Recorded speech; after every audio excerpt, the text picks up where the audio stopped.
أشرقت نفسي بنور من فؤادي حينما رددت يا رب العباد.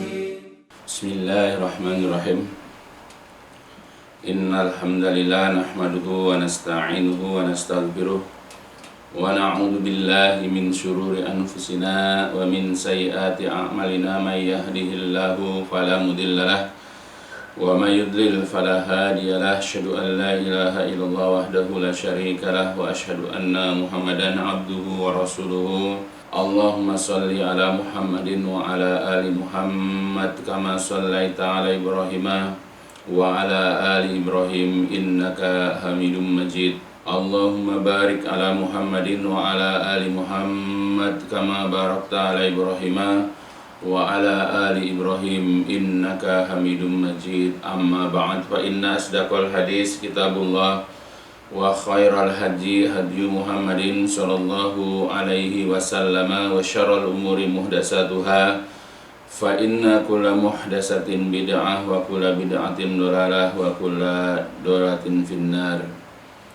Alhamdulillah, pada pertemuan yang mulia kita kali ini insyaallah kita akan melanjutkan kajian tentang birrul walidain, tentang berbakti dan berbuat baik kepada kedua orang tua. Jadi pada pelajaran-pelajaran terdahulu sudah dijelaskan tentang kewajiban bagi anak untuk senantiasa berbuat baik dan berbakti kepada kedua orang tua, dan itu berdasarkan kepada ayat-ayat Al-Quran yang telah Allah banyak jelaskan di dalam ayat-ayat tersebut tentang kewajiban tersebut. Kemudian juga pada bahagian kedua Rasulullah SAW sudah banyak menyebutkan tentang kewajiban-kewajiban tersebut kepada umatnya. Maka bagi kita sebagai seorang muslim hendaklah mematuhi Allah dan juga mematuhi Rasul SAW di dalam menjalankan perintah Allah dan Rasul, yaitu berbakti dan berbuat baik kepada kedua orang tua. Kemudian juga pada bahagian yang ketiga sudah jelaskan contoh-contoh perilaku pada orang-orang terdahulu, kaum salaf terdahulu, bagaimana mereka itu berbakti dan berbuat baik kepada kedua orang tua mereka, dan diabadikan di dalam kitab-kitab tentang perilaku mereka. Nah, kemudian setelah kita memahami betapa banyaknya dalil, betapa banyaknya perintah Allah dalam Al-Quran, perintah Rasul dalam hadis, dan begitu juga dicontohkan oleh para ulama-ulama salaf atau para kaum salaf terdahulu tentang berbakti kepada kedua orang tua. Lalu bagaimanakah kita sebagai umat sekarang ini mengaplikasikan bentuk berbakti dan berbuat baik kepada kedua orang tua kita, apalagi jikalau kedua orang tua kita itu masih hidup. Beruntunglah makanya bagi seorang muslim yang masih memiliki kedua orang tua atau bahkan cuma salah satu di antara keduanya. Maka jikalau kita seandainya mendapatkan kedua orang tua kita masih hidup, nanti ada penjelasan tentang bagaimana kita berbuat baik dan berbakti kepada mereka. Nah, jika telah dipahami agar seorang anak itu berkewajiban untuk berbuat baik dan berbakti kepada kedua orang tuanya, maka dalam perlakuan kepada keduanya manakah yang lebih diutamakan? Jadi kalau seorang anak, seorang muslim masih memiliki ayah dan ibu, dalam perlakuan berbuat baik dan berbakti kepada keduanya, mana yang harus lebih didahulukan? Apakah ayahnya yang selama ini membanting tulang, yang selama ini memerah keringat, berletih lelah, keluar dari rumah untuk mencari nafkah dan terkadang pulangnya malam, dalam rangka apa? Dalam rangka menafkahi dirinya, menafkahi ibunya, menafkahi juga saudara-saudaranya. Betapa lelahnya seorang ayah, betapa letihnya, capeknya, dan bahkan kadang-kadang dengan kegiatan aktivitas seorang ayah dalam mencari nafkah menimbulkan rasa sakit, keletihan, dan bahkan juga tidak jarang mereka itu mengorbankan nyawa mereka. Nah, apakah dalam berbuat baik dan berbakti itu kepada ayah lebih dahulu? Ataukah juga berbuat baik dan berbakti kepada orang tua itu apakah kepada ibunya lebih dahulu yang selama ini telah merawatnya dari bentuk mengandungnya, kemudian melahirkannya, menyusuinya, dan kemudian membesarkannya.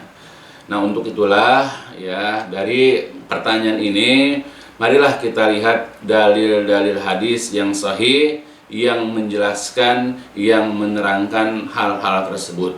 Di dalam hadis yang diriwayatkan dari Abu Hurairah radhiyallahu an, beliau berkata atau bercerita, jadi pernah seorang lelaki datang kepada Rasulullah Shallallahu Alaihi Wasallam. Lalu orang itu bertanya kepada Rasulullah. Kata orang tersebut, ya Rasulullah, man ahakun nas bihusni sahabati. Kata orang itu, ya Rasulullah, man siapakah ahakun nas, orang yang paling berhak, orang yang lebih layak, orang yang lebih patut bihusni sahabati, ya, untuk aku persahabati dengan baik, untuk aku perlakukan dengan baik. Ya, jadi orang itu bertanya, ya Rasulullah, siapakah di antara manusia yang lebih pantas, yang lebih berhak aku perlakukan dengan baik, aku persahabati dengan baik? Kemudian Nabi Shallallahu Alaihi Wasallam menjawab, ummuka, ibumu. Nah, jadi dari sekian banyak manusia yang ada dalam kehidupannya, ya, baik itu keluarganya, kerabatnya, tetangganya, sahabat-sahabatnya, kawan-kawannya, guru-gurunya, dan seterusnya. Nah, siapakah yang lebih berhak untuk dipersahabati, dipergauli dengan baik? Yang pertama adalah ibumu, kata Nabi. Kemudian orang itu bertanya lagi, sumaman. Jadi orang itu bertanya lagi, kemudian siapakah lagi? Nabi kemudian tetap mengatakan, ummuka, ibumu. Kemudian orang itu bertanya lagi, sumaman. Kemudian orang itu bertanya lagi pada pertanyaan ketiga, kemudian siapakah lagi? Kemudian tetap Nabi menjawab, ummuka, ibumu. Ya, jadi ibumu. Kemudian ibumu, kemudian ibumu. Kemudian kalau orang itu bertanya lagi, sumaman, kemudian siapakah lagi? Jadi pada pertanyaan keempat orang itu bertanya lagi, kemudian setelah ibu, siapa lagi? Kemudian barulah Rasul mengatakan, abuka, ayahmu. Nah, itu adalah penjelasan, ya, jawaban dari Rasulullah tentang siapakah orang yang lebih pantas, lebih layak, lebih berhak untuk dipergauli dengan baik. Ibumu, kemudian ibumu, kemudian ibumu, baru kemudian ayahmu. Nah, kemudian berkata Syekh Salim bin Aid Al-Hilali, beliau menjelaskan hadis tersebut di dalam kitabnya, yaitu Bahzatun Nazirin, ya, sarah kitab Riyadhus Shalihin. Beliau mengatakan, di dalam hadis terdapat wasiat untuk senantiasa berbuat baik kepada ibu, lantaran kelemahan dan kebutuhan ibu. Ya, karena ibu itu seorang wanita yang dia lemah dan banyak membutuhkan perhatian, perlakuan khusus ya kepadanya. Memuliakan kerabat itu tidak harus di atas satu tingkatan. Ya, jadi misalnya antara ayah, ibu, kakak, adik, om, tante, nggak harus satu tingkatan. Ya, membuat urutan dan meletakkan hak-hak pada tempatnya itu adalah hukum asal dan merupakan bentuk keadilan. Ya, jadi adil itu nggak harus sejajar. Ya, adil itu adalah menempatkan sesuatu pada tempatnya. Jadi kondisi ibu itu kenapa diletakkan di paling atas daripada ayah, begitu juga dari yang lain-lainnya, karena keadilan itu harus kepada ibu terlebih dahulu. Ya, sebagaimana juga dalam masalah-masalah yang lain. Jika kewajiban seseorang memberi nafkah kepada ayah dan ibunya, lalu ia tidak mendapatkan sesuatu kecuali hanya untuk satu orang saja, maka hendaklah ia mendahulukan ibu dalam pemberian tersebut, dalam pemberian itu. Ya, jadi kalau seandainya dia hanya mempunyai sesuatu satu-satunya yang dia diberikan, dibagikan kepada sekian banyak orang, maka dia harus memberikan itu kepada ibunya terlebih dahulu. Ya, bahkan kalau tinggal ayah dan ibunya, sedangkan dia hanya memiliki satu, yang kalau diberikan itu, ya, nanti sebahagian atau yang lain tidak mendapatkannya, maka seorang anak harus lebih mendahulukan pemberian itu kepada ibunya terlebih dahulu. Nah, itu ini bentuk berbakti dan berbuat baik kepada kedua orang tua. Makanya seorang ayah juga kalau dia memahami agama dengan baik, kalau dia patuh kepada Allah dan Rasul, maka dia tidak akan cemburu kepada istrinya atau kepada ibu dari anaknya, dan dia tidak marah kepada anaknya. Bahkan dia bangga karena anaknya menempatkan berbakti dan berbuat baik itu kepada istrinya atau kepada ibu dari anak-anaknya tersebut. Ya bangga, karena anaknya sudah menempatkan sesuatu dengan benar. Bahkan kalau seandainya seorang anak itu misalnya lebih mendahulukan dirinya sebagai seorang ayah, dia wajib mengingatkan bahwa seorang anak itu walaupun dia yang mengeluarkan biaya dari menyekolahkannya, menguliahkannya, dan seterusnya ada yang lain-lainnya, maka dia berkewajiban untuk mengingatkan bahwa perbuatan baik dan berbakti itu ya walaupun kepada kedua orang tua itu harus didahulukan kepada ibunya terlebih dahulu. Nah, itulah seorang ayah yang bijak, seorang ayah yang memahami. Kemudian dalam hadis yang lain dari Muawiyah bin Haidah radhiyallahu an berkata, aku pernah bertanya, wahai Rasulullah, kepada siapakah aku harus berbakti? Kepada siapakah aku harus berbuat baik terlebih dahulu? Kemudian beliau sallallahu alaihi wasallam menjawab, ummuka summa ummaka summa ummaka summa abak summal aqrab. Ya, ibumu, lalu ibumu, kemudian ibumu, lalu setelah itulah ayahmu, kemudian kepada kerabat terdekat, lalu yang terdekat. Jadi urutan ini ya disebutkan oleh Rasulullah langsung. Jadi kalau kita ingin berbakti, ingin berbuat baik ya kepada orang, maka ibumu, kemudian ayahmu, lalu kepada kerabat terdekat, kemudian kepada kerabat. Nah itu urutannya. Ya, tapi sayang banyak di antara manusia ibunya sudah berletih payah ya dari mengandungnya, bahkan berkorban nyawa ya ketika melahirkannya, capek-capek dalam menyusuinya segala macam. Kemudian ketika dia sudah mapan, sudah mandiri, sudah bisa mencari nafkah segala macam, dia mengabaikan ibunya. Dia lebih dermawan kepada temannya, dia lebih dermawan kepada ya orang lain daripada kepada ibunya. Dia lebih memperhatikan kebutuhan orang daripada ibunya. Nah, ini adalah merupakan perkara yang sangat tercela. Ya, selain tercela, ini sudah bertentangan dengan apa yang telah dijelaskan oleh Rasulullah Shallallahu Alaihi Wasallam. Kemudian dalam tambahan hadis ya yang di dalam kitab ya Al-Adabul Mufrad, di sini saya bawakan beberapa hadis yang lain. Hadatsana Abu Asim dari Bahaz bin Hakim dari ayahnya dari kakeknya, qultu aku berkata, ya Rasulullah, man abar. Ya, orang itu menanyakan, seorang sahabat menanyakan, ya Rasulullah, man siapakah abaru yang paling berhak aku berbakti atau berbuat baik? Qala, Nabi menjawab, ummaka, ibumu. Qultu, aku bertanya lagi, man abar, siapa lagi orang yang lebih berhak aku berbuat berbakti? Kemudian Nabi mengatakan, ummaka, ibumu. Kemudian kali ketiga mengatakan, siapa lagi yang aku berhak untuk berbuat baik atau berbakti? Kemudian Nabi tetap menjawab, ummaka, ibumu. Kemudian aku bertanya lagi, man abar. Baru pada pertanyaan keempat dia menanyakan lagi, man abaru, siapakah yang aku lebih berhak untuk berbakti? Kemudian Nabi menjawab, ya abaka summal aqrab fal aqrab. Ya, kemudian ayahmu, kemudian kerabat terdekatmu, kemudian kerabatmu. Nah, derajat hadis ini adalah ya hasan. Nah, dari penjelasan hadis ini ya penyusun kitab ya Syarah Al-Adabul Mufrad yaitu Muhammad bin Said Ruslan menjelaskan di sini mayyukhadhu minal hadis, apa yang bisa diambil dari hadis ini atau fawaid dari hadis ini. Yang pertama adalah annan Nabi sallallahu alaihi wasallam qad karrara dzikra al-um salasa marrat. Jadi bahwasanya Nabi sallallahu alaihi wasallam sungguh-sungguh telah mengulang penyebutan ibu itu 3 kali. Ya, man abar, siapakah yang lebih berhak aku berbakti? Kemudian Nabi menjawab, ummaka, ibumu. Wa karraraha salasa marrat. Nabi mengulanginya sampai 3 kali. Kemudian barulah Nabi mengatakan, summa abaka, summal aqrab fal aqrab. Kemudian kepada ayahmu, kemudian kepada kerabat terdekatmu, kemudian kepada kerabatmu. Maksud kerabat itu adalah min dawil arham, dari hubungan rahim, yaitu keluarga terdekat.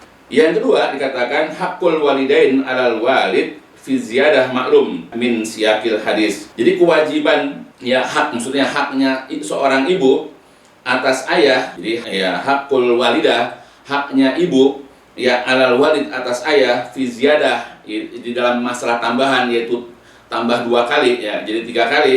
fi ziyadah itu maklum, ya telah diketahui, ya min siyaqil hadis, dari sitiran hadis tersebut. Ya hampir semua hadis menjelaskan itu. Banyak. Jadi tidak hanya satu ya hadis, tapi banyak yang menjelaskan atau meriwayatkan ya hadis tersebut. Kemudian ketiga, fawaidnya adalah hakul walidah alal walad. Jadi haknya ibu atas anak, ya tazawazu, ya berlebih daripada haknya seorang ayah alal waladi, dari anaknya. Jadi hak ibu atas anak itu lebih besar atau melampaui haknya ayah atas anak. Ya, jadi tidak sama. Ya, jadi melampaui, melewati.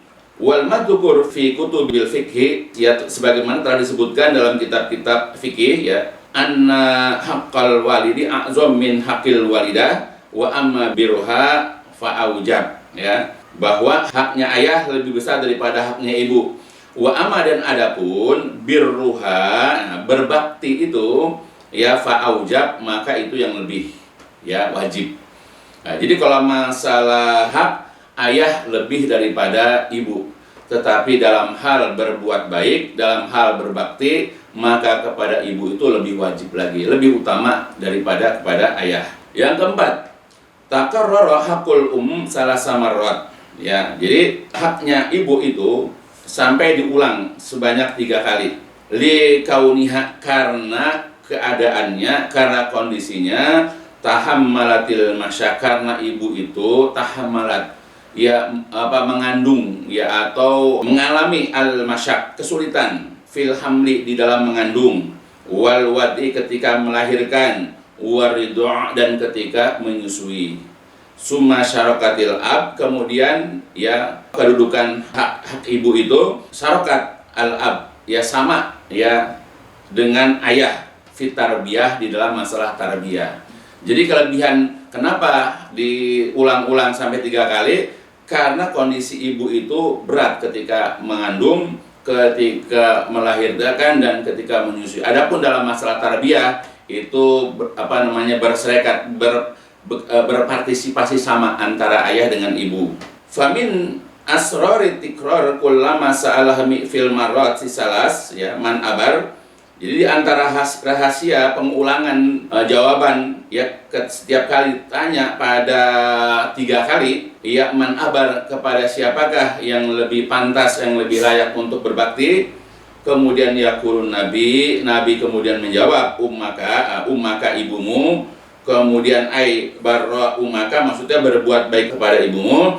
Fakarrohan nabi li hikmati min dari, kemudian nabi mengulang-ulanginya karena hikmah dari yang demikian itu, karena ibunya telah menanggung kesulitan ya di waktu alhamli, ketika mengandung, wal wadi, ketika melahirkan, waridho', dan kemudian ketika menyusui. Summa tusyarikul ab fit tarbiyah, kemudian ibu itu sama di dalam hal dengan ayah dalam hal tarbiyah, dalam masalah pendidikan.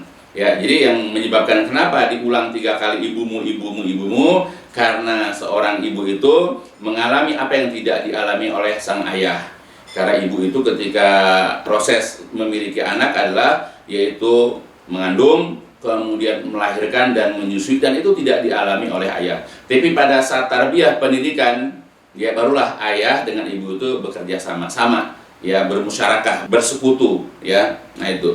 Wa ala tikrar, dan boleh jadi juga pengulangan itu karena apa? Litahawunin nas, karena manusia itu, karena orang-orang itu menganggap enteng ya mengenai hak ibu. Ya. Jadi boleh jadi kenapa Nabi mengulang 3 kali berbakti kepada ibu itu ya dibandingkan daripada ayah? Karena manusia itu suka tahawun, menganggap enteng, ya menganggap remeh tentang hak ibu. Li'anna dzalika, karena yang demikian itu yakunu ada mahfian, ya karena ada hal yang tersembunyi, berbeda dengan haknya ayah. Karena ibu itu dianggap selalu di rumah, ya itu.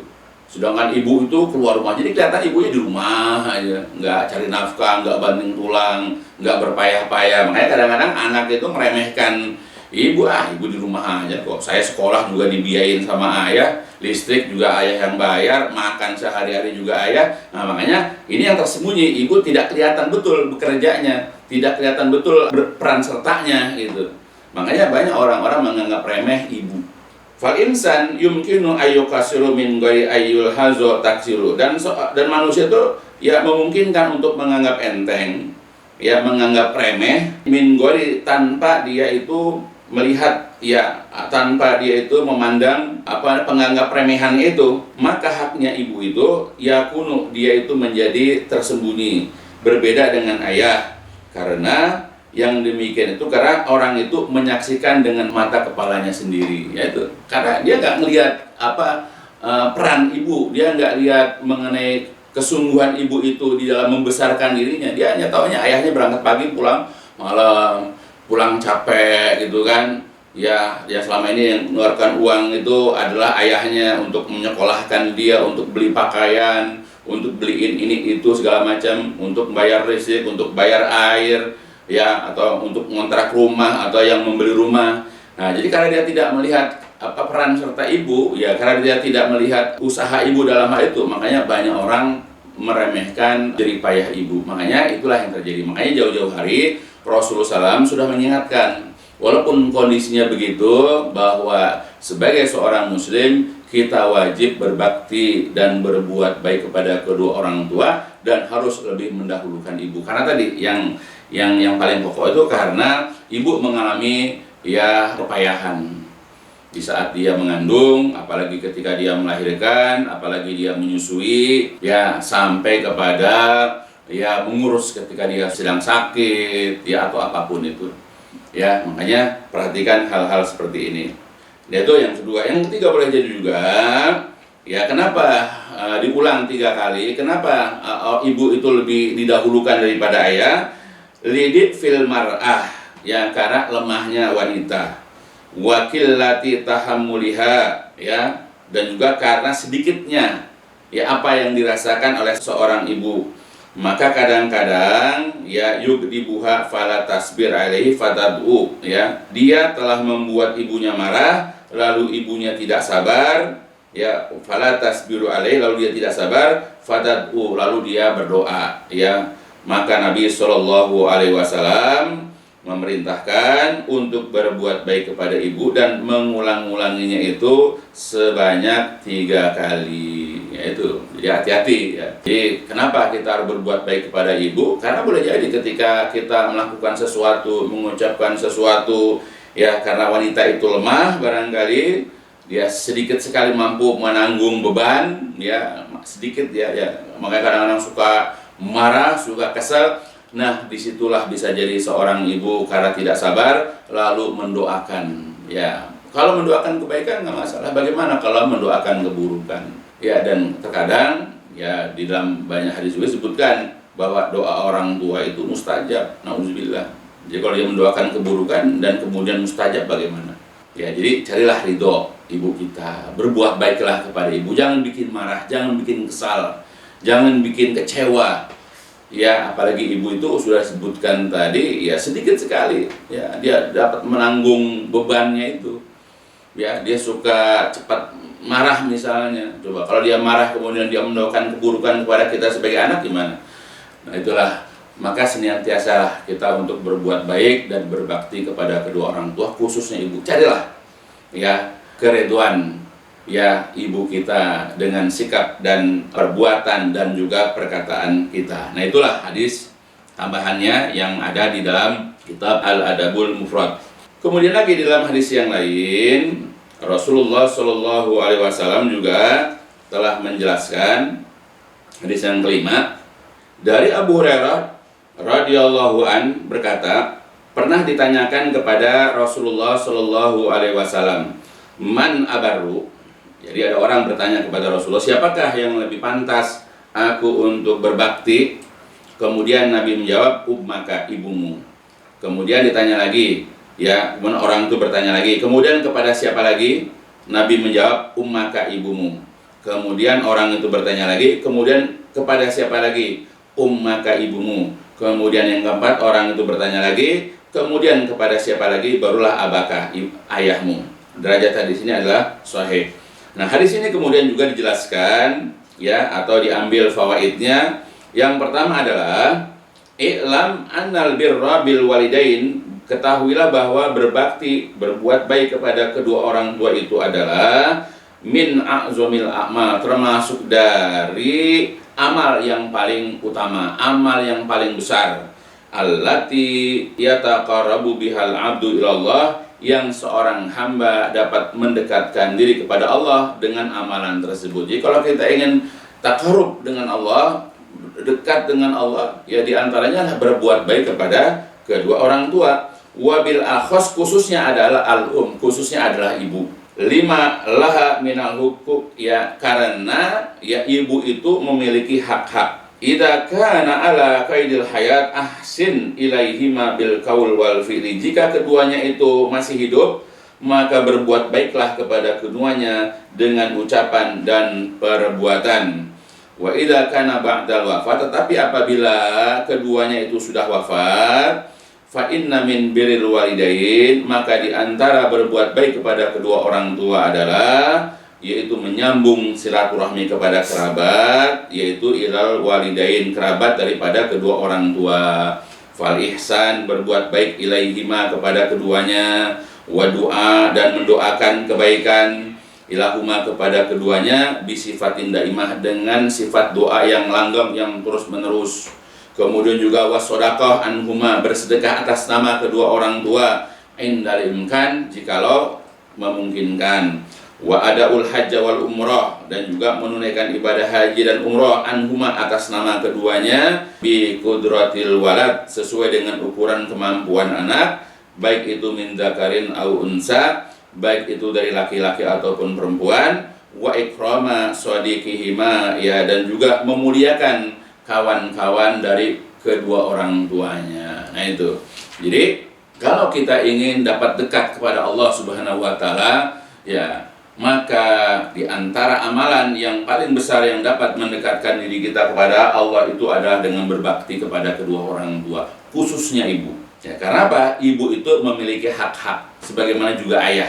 Kalau orang tua itu masih hidup, maka kita harus berbuat baik kepada keduanya dengan ucapan kita, dengan perbuatan kita. Kalau mereka sudah sepuh, barangkali sudah tidak produktif lagi dalam mencari nafkah, hendaklah kita membantu kehidupan mereka. Kita wajib untuk membantu kehidupan mereka, ya, dengan memberikan infak atau belanja sesuai dengan kemampuan kita.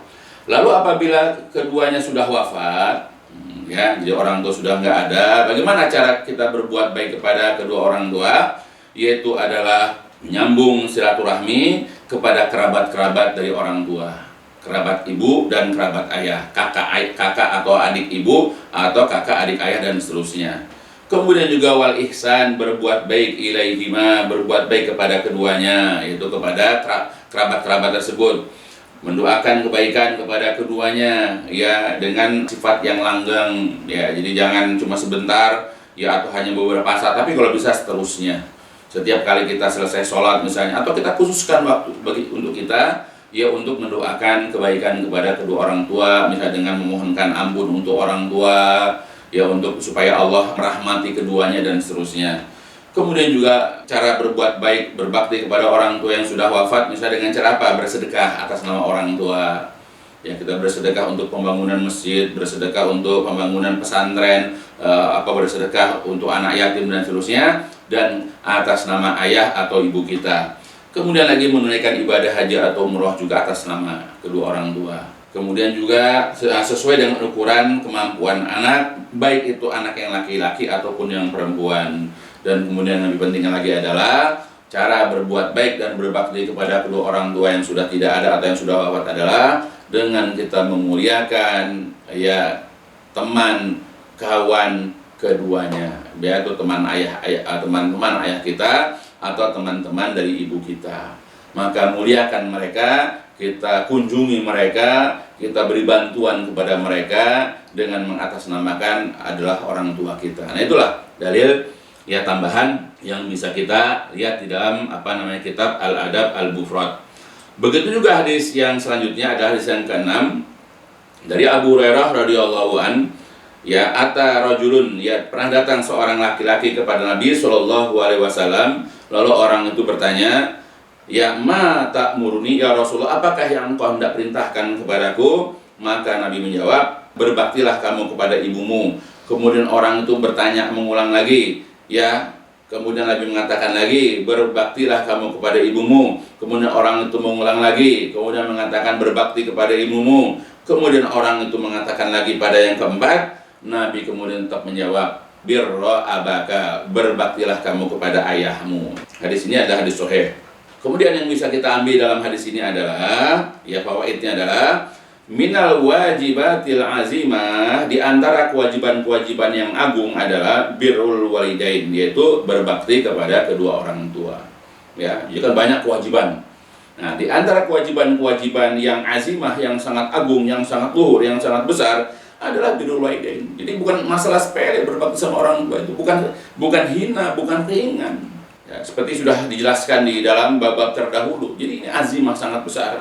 Gora'ana hanya saja lil ummi minal bir, hanya saja ibu dalam hal berbakti itu salah sata arba'il bir adalah 3/4 berbakti, ya. Jadi haknya ibu itu 3/4 dibandingkan ayah yang cuma 1/4. Wa dari kalimat tahammalathu minal masyak min bidayatil hamli, ya, yang demikian itu karena ibu itulah yang memikul kesulitan-kesulitan dari sejak awal dia mengandung sampai kepada selesai dia berada mengandung, yaitu melahirkan, menyusui, kemudian merawat, ya, muddata hayatiha, seukuran sepanjang hidupnya, fil hamli, dari hamilan, wal wiladah, dan juga melahirkan, dan juga wa fi ridoah, ya, dan juga dalam hal rodoah, dalam menyusui, dan dalam at-tarbiyah, pendidikan. Kama huwa maklum lil uqala, sebagaimana telah dipahami, sebagaimana telah diketahui oleh orang-orang yang berakal, ya. Nah itu. Jadi kalau kita perhatikan dalam hadis ini, jadi kenapa Nabi menyebutkan ibumu, ibumu, ibumu, baru kemudian ayahmu? Jadi ini menunjukkan bahwa hak ibu adalah 3/4 dibandingkan ayah yang cuma 1/4. Nah, kenapa? Karena sang ibu itu dia telah menanggung, dia telah memikul, ya, kesulitan-kesulitan dari sejak awal hamil. Ya, dia suka muntah-muntah misalnya, ya, atau dia mengalami sesuatu dalam dirinya, perasaan tidak enak, ya, sampai kemudian sampai membesar kehamilannya, kemudian melahirkan, coba, ya, betapa beratnya melahirkan, bahkan sampai meregang nyawa. Belum lagi kalau sudah keluar, ya, nifas selama 40 hari, coba ya kan, yang tadinya dia bisa bebas ibadah menghadap Allah, tapi dengan nifasnya dia tertunda dia ibadah. Ya, nah itu berat itu. Belum lagi pada saat itu anaknya lahir butuh minuman atau makanan, dia menyusui, bayangkan, nggak pagi, nggak siang, nggak sore, nggak malam. Ya, kapan anak membutuhkan dia siap menyusui anaknya. Belum lagi anaknya kalau buang air sambil menyusui, belum lagi kalau hendak mandi, bagaimana kalau lagi sakit dan seterusnya. Ya, beratlah menjadi seorang ibu. Nah, makanya kita harus menghargai kesungguhan, kesulitan seorang ibu ketika membesarkan kita. Nah, kita jangan hanya tahu udah besarnya begini, ya. Dan kadang-kadang banyak anak-anak tidak menghargai ibunya, meremehkan, ya, bahkan menganggap sepele ibunya, bahkan tidak sangat menghargai ibunya. Dia tidak menghargai ibunya selama ini. Dia berani memaki, pada ibunya lah yang selama ini mengajarkannya berbicara. Dia menendang ibunya, pada ibunya lah yang mengajarkan dia berjalan, ya. Kemudian dia membuang makanan, padahal selama ini dari sejak kecil ibunya lah yang menyuapinya, dan begitu seterusnya. Apa kita tidak menghargai seorang ibu yang sudah berpayah-payah untuk membesarkan kita? Tapi itu yang terjadi di masyarakat kita, na'udzubillah. Maka pelajari agama dengan baik supaya kita dapat berbakti dan berbuat baik kepada kedua orang tua kita, khususnya kepada ibu. Karena Nabi sudah menjelaskan, ingat, tidak hanya satu, tapi banyak riwayat hadis menjelaskan bahwa perbuatan baik dan berbakti itu adalah kepada ibu terlebih dahulu, bahkan 3 kali, baru kemudian kepada ayah, baru kepada kerabat. Jangan terbalik. Ya, sekali ulang diingatkan kepada seorang ayah, itu jangan kemudian cemburu, dia kemudian marah, dia kesal ketika anaknya lebih memperlakukan baik ibunya daripada dirinya. Itu ya berarti anaknya udah paham agama. Dia harus menghargai istrinya yang sudah membesarkan anaknya, bersusah payah, walaupun dia sendiri barangkali bekerja membanting tulang misalnya. Nah, tapi ibu harus lebih dihargai, istri harus lebih dihargai lagi. Karena apa? Ya, karena bentuk perawatannya itu. Ya, mudah-mudahan dipahami. Begitu juga di dalam hadis yang lain dari Al-Miqdam bin Ma'di Karib bahwasanya Rasulullah Shallallahu alaihi wasallam pernah bersabda, "Innallaha yusikum bi ummahatikum salasan. Innallaha yusikum bi abaikum. Innallaha yusikum bil aqrab fal aqrab." Sesungguhnya Allah telah mewasiatkan untuk berbuat baik kepada ibu kalian. Beliau mengucapkan 3 kali. Jadi Allah telah mewasiatkan untuk berbuat baik kepada ibu kalian, itu Nabi menyebutkan salasan 3 kali. Kemudian sesungguhnya Allah mewasiatkan kalian untuk berbuat baik kepada ayah kalian. Sesungguhnya Allah telah mewasiatkan kalian untuk berbuat baik kepada kerabat terdekat kalian, lalu kepada kerabat terdekat selanjutnya. Ya, jadi kepada ibu 3 kali, kemudian kepada ayah, kemudian kepada kerabat terdekat, kemudian kepada kerabat, dan itu tidak disebutkan 3 kali, hanya menyebutkan sekali. Jadi hadis di atas menjelaskan bahwa orang yang paling berhak untuk dipergauli dengan baik oleh seorang muslim adalah ibunya terlebih dahulu. Dan itu diucapkan sebanyak 3 kali. Kemudian barulah kepada ayahnya. Sebab sang ibu telah mengalami masa kesulitan dan kepayahan dalam merawat dirinya ketika masih bayi yang tidak pernah dialami oleh selainnya. Sebagaimana di dalam ayat, ya Allah pernah mengatakan di dalam Quran surat Luqman, ya disebutkan ibunya telah mengandungnya dalam keadaan lemah yang bertambah-tambah kelemahannya. Kemudian juga dalam ayat yang lain dalam surah Al-Ahqaf, Allah juga mengatakan ibunya telah mengandungnya dengan susah payah dan melahirkannya juga dalam keadaan susah payah. Kemudian di waktu malam ibunya menggendongnya, meninabobokannya dan menenangkan sampai ia tertidur. Dan jika si anak merasakan sakit, maka ibunya tidak dapat memejamkan matanya di malam itu sampai anaknya bisa tidur, ya. Itu dialami, dan sebagai seorang ayah juga saya pernah menyaksikan istri saya kepada anaknya itu seperti itu. Ya, bagaimana gundahnya istri saya atau gundahnya seorang ibu melihat anaknya itu panas badannya, bahkan sambil matanya berkaca-kaca karena khawatir terjadi apa-apa ya pada anaknya. Apalagi sang ayah tidak memiliki uang untuk pergi ke dokter ya, atau pergi ke rumah sakit untuk mengobati anaknya. Dan bisa betapa seorang ibu yang melahirkan ya anak itu, yang merawat anaknya itu sampai gundah seperti itu, coba. Tidak bisa tidur, ya sampai rela berjam-jam itu meninakbobokan, menggendong anaknya, coba. Sebab kalau pada orang lain yang menggendong anaknya menangis, hanya bisa diam pada ibunya. Kepada ibunya saja dia masih menangis, ya maka seorang ibu rela menjadikan tubuhnya itu sebagai ayunan buat anaknya. Nah ini harus dipahami oleh anak. Ya, jadi jangan dia hanya tahu udah besarnya saja, dia sudah kuat, dia sudah bisa cari uang. Jangan lihat di situnya. Lihat semasa dia masih kecil, semasa dia masih baru lahir, betapa sulit ibunya itu membesarkannya. Jangan sekarang kita udah begini kemudian semena-mena kepada orang tua kita, ya kepada orang tuanya, coba. Kemudian sang ibu juga dengan penuh kerelaan mengorbankan dirinya untuk menghangatkan tubuh anaknya ketika cuaca dingin, dan juga menyejukkannya ketika cuaca panas. Nah, ibu itu lebih besar perhatian daripada ayah dalam merawat anak mereka. Oleh sebab itu, hak ibu berlipat 3 kali daripada hak ayah. Coba ya, ketika misalnya lagi hujan di luar, lagi musim dingin ya, sedangkan di rumahnya itu nggak ada penghangat, maka seorang ibu rela kemudian memeluk anaknya supaya hangat. Kebalikannya ketika anak itu misalnya kegerahan karena cuaca panas, lagi musim kemarau, kadang-kadang di rumahnya nggak ada AC, coba. Seorang ibu sambil rebahan, dia rela mengipasi anaknya supaya anaknya tetap tidur, coba. Sampai berjam-jam anak rewel menangis, dan karena kepanasan, karena kegerahan, coba. Ya, apa nggak diperhatikan seperti ini? Enggak, saya diingatkan di sini, itulah seorang ibu kepada anaknya. Bahkan ketika anaknya menangis karena lapar, sang ibu berani ya mengorbankan makanan itu untuk anaknya. Bahkan dia mengatakan, ibu sudah makan. Dia berbohong demi anaknya supaya bisa makan. Dia menahan perih, ya lapar yang sangat demi anaknya supaya kenyang. Ya, nah itu seorang ibu yang rela membagi semua itu untuk anaknya. Bahkan barangkali kalau andai kata nyawanya dia korbankan untuk anaknya, seorang ibu rela mengorbankan jiwanya demi anaknya, coba. Nah, bagaimana anak? Ya, maka sebab itulah maka jangan kita meremehkan ya apa yang pernah dilakukan oleh ibu kita. Ya, maka balaslah kebaikan ya ibu kita dengan kebaikan yang lebih daripada itu. Karena sampai kapanpun kita berbuat baik kepada kedua orang tua kita, khususnya kepada ibu, kita tidak akan mampu membalas kebaikan mereka. Ya, walaupun kondisi kita sekarang seperti ini, ya dalam kondisi susah, tapi tetap ibu sangat berperan sampai kita tumbuh seperti ini.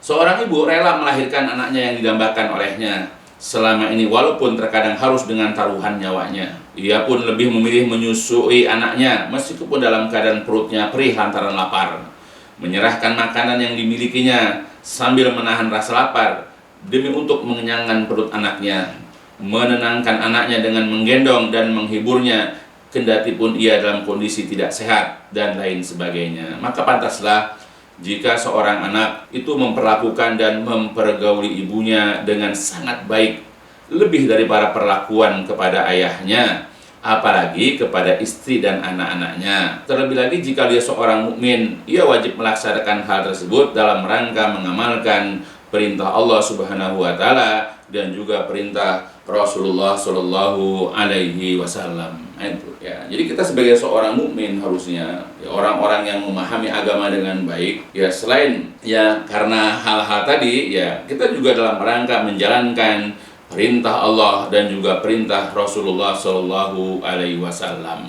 Ya, maka adalah kita pergauli, ya kita perlakukan ibu kita itu dengan baik, lebih daripada kepada ayah kita, bahkan lebih juga daripada istri kita. Jadi kalau kita punya istri, harus ibu lebih dahulu, jangan terbalik. Ya, kadang-kadang kita mencari ridho istri dengan kemudian membuat ibu kita murka. Ya, maka seorang istri hendaklah, kalau dia memang istri yang soleha, kalau dia istri yang baik, hendaklah mendorong suaminya, hendaklah memotivasi suaminya untuk senantiasa berbuat baik kepada ya ibunya atau mertuanya dia. Begitu. Bukan kemudian berantem, bertengkar dengan mertuanya, hanya rebutannya suaminya yang merupakan anak dari mertuanya. Nggak boleh, harusnya malah dorong. Mumpung ibunya masih hidup, ya biarkan sang suami itu mencari surga ya di depan ibunya itu, lewat ibunya. Harusnya begitu. Kalau memang seorang istri itu sayang kepada suaminya, ya sebagaimana juga seorang suami misalnya, kalau dia sayang sama istrinya, ya dan kebetulan orang tua istrinya itu masih hidup, ya maka kemudian doronglah istri itu untuk berbakti kepada orang tuanya, dimotivasi, diberikan semangat untuk berbakti sama kedua orang tua, khususnya kepada ibunya itu. Kadang itulah istrinya bisa memperoleh surga. Jadi hendaklah saling mendukung, saling memotivasi untuk berbuat baik kepada kedua orang tua masing-masing. Dan ingatkan kalau mereka lupa, ya bukan kemudian saling menguasai sehingga orang tua masing-masing itu diabaikan dan ditelantarkan. Ini adalah merupakan perilaku yang sangat buruk, perilaku yang sangat jelek. Ya, jadi orang tua dari pasangan masing-masing itu jangan ditelantarkan, jangan diabaikan. Tapi hendaklah berlomba-lomba, seorang suami dan istri itu hendaklah berlomba-lomba untuk berbuat baik kepada kedua orang tuanya mereka masing-masing, dan bahkan hendaklah mereka saling membantu, saling mendorong pasangan masing-masing untuk meraih surga dengan cara berbakti dan berbuat baik kepada kedua orang tuanya. Dan insya Allah kalau orang tua misalnya juga melihat menantunya misalnya sangat mendukung ya anaknya berbuat baik kepada dirinya, dia pasti akan sayang kepada menantunya. Jadi kalau seorang ibu tahu bagaimana menantu perempuannya itu malah mendorong anaknya atau suaminya daripada menantunya itu untuk berbakti sama dia, dia pasti akan tambah sayang sama menantunya, seperti itu. Dan mudah-mudahan juga nanti istri itu mempunyai menantu-menantu juga yang baik kepada dirinya nanti. Ya, karena dikatakan oleh Nabi juga, al jaza'u min jinsil amal. Balasan-balasan itu ya tergantung daripada jenis amalnya.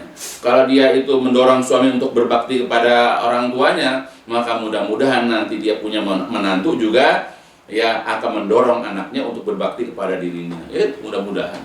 Itulah ya, makanya kalau misalnya ditanya kepada siapakah harus lebih dahulu berbuat baik dan berbakti, jikalau kedua orang tuanya masih hidup, kalau kerabat-kerabat masih lengkap, maka kepada ibu terlebih dahulu. Ya, dan penyebutan kata ibu 3 kali. Jadi harus berulang 3 kali dalam perbuatan baik. Jangan kepada yang lainnya. Gitu. Itu cara berbuat baik dan berbakti kepada orang tua. Jadi jangan kepada yang lain dulu, tapi hendaklah memperhatikan kedua orang tua, khususnya ibu ini. Ya, mudah-mudahan apa yang dijelaskan di sini bisa mendatangkan faedah dan manfaat untuk kita semua, khususnya untuk anak-anakku. Ya, hendaknya kalau anak saya yang perempuan ini misalnya, hendaklah dorong suami masing-masing untuk berbakti kepada orang tuanya yang masih hidup. Begitu juga nanti anak-anak laki-laki saya kalau sudah menikah dan sudah mencari mendapatkan rezeki yang halal, maka usahakanlah tetap berbakti kepada orang tua dan begitu seterusnya kepada juga kaum muslimin yang lain. Ya mudah-mudahanlah apa yang dijelaskan dan disampaikan di sini dapat memberikan faedah kepada kita seluruhnya, khususnya faedah-faedah dunia dan juga akhirat kelak. Ya mudah-mudahan lah insyaallah. Ya, dan kurang lebihnya ya mohon dimaafkan. Insyaallah kita akan sambung lagi pada kajian berikutnya insyaallah, dan ditutup dengan walhamdulillahirabbil alamin. Subhanakallahumma wa bihamdika asyhadu an la ilaha illa anta astaghfiruka wa atubu ilaik. لسوف أعود يا أمي أقبل رأسك